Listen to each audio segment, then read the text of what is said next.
And today I want to talk about using Azure Data Lake Store with Azure Data Factory, and in particular the copy activity, reading data from Azure Data Lake.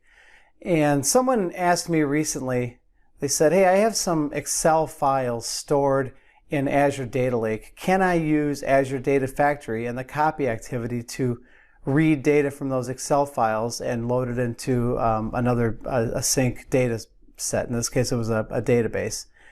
And the short answer to that is no, you cannot.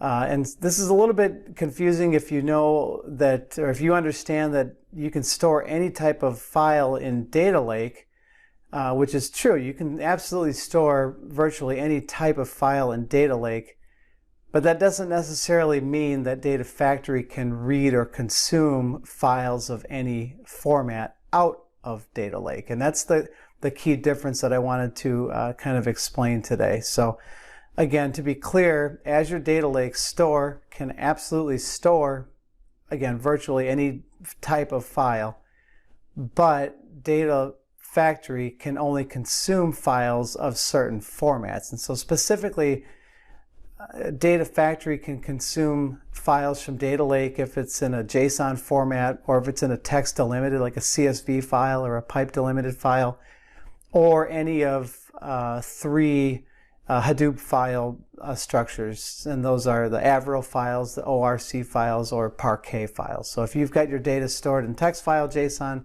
Avro, Parquet, or ORC, then you can use Azure Data Factory to read that from the Data Lake.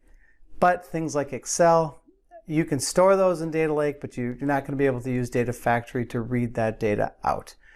This is a quick tip about the types of files that we can read from out of Data Lake with Data Factory. I hope you found this information useful. If you have any questions about Azure Data Factory, Data Lake, or using any of the Azure Data Platform components in your organization, please reach out and let us know.